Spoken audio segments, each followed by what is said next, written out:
தமிழ்நாட்டில் இந்த ஆன்லைன் சூதாட்டத்தின் மூலமாகவும் இதுபோன்ற ஆப்புகளின் மூலமாக கடன் வாங்குகின்ற இளைஞர்கள், அதுபோன்று இந்த மீட்டர் வட்டி, கந்து வட்டி என்று சொல்லக்கூடிய மைக்ரோ ஃபைனான்ஸ், இவற்றில் கடன் வாங்குகின்ற மக்கள், பொதுமக்கள், இளைஞர்கள், குடும்பத் தலைவி பெண்கள், கணவனை இழந்து தனியாக வாழும் இளம் விதவைகள் தங்கள் குடும்பத்தை காப்பாற்றிக் கொள்வதற்கு, குழந்தைகளுடைய கல்வி செலவுக்கு, திருமண செலவுக்கு, மருத்துவ செலவுக்கு இதுபோன்று கடனை வாங்குகின்ற போது மனிதநேயமற்ற முறையில் அவர்களை மிரட்டுவது, அடிபணி வைப்பது, வீடுகளை எழுதி வாங்குவது, சொத்துக்களை எழுதி வாங்குவது, அல்லது குன்றர்கள், இதற்கென்று இருக்கின்ற குன்றர் படைகளை அனுப்பி அந்த லோனை ரெக்கவர் செய்வதற்காக வீடுகளில் இருந்த இருசக்கர வாகனத்தை எடுப்பது, கார்களை பறிமுதல் செய்வது, வீட்டை பூட்டுவது போன்ற இந்த அடாவடி அட்டூழியங்கள் நாளுக்கு நாள் அதிகரித்து கொண்டே போகிறது.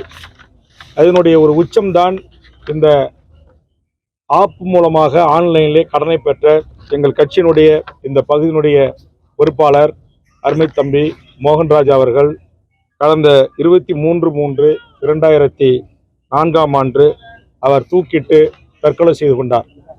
இதுபோன்று தூக்கிட்டு தற்கொலை செய்து கொள்கின்ற அந்த குடும்பத்திற்கு அரசோ அல்லது மாநில அரசோ ஒன்றிய அரசுகளோ எந்தவித உதவியும் வழங்குவதில்லை.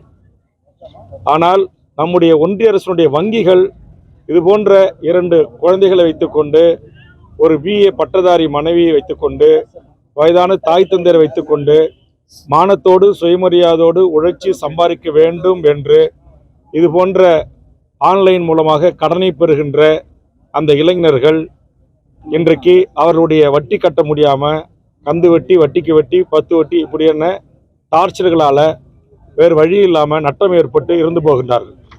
அதுபோன்று மயக்க வார்த்தைகளை கூறி தொலைக்காட்சிகளில் விளம்பரம் செய்து ஆன்லைனிலே ரம்மி ஆடினால் உங்களுக்கு ஒரு ஆட்டத்திற்கு பல லட்சங்களை சம்பாதிக்கலாம், வீடு வாங்கலாம், மகிழ்ந்து வாங்கலாம் என்று பல முன்னணி நடிகர்களை வைத்து, திரைப்பிரபலங்களை வைத்து, சின்ன திரைப்பிரபலங்களை வைத்து விளம்பரம் செய்யப்படுவதற்கு தமிழ்நாடு அரசு உடனடியாக தடை செய்யணும்.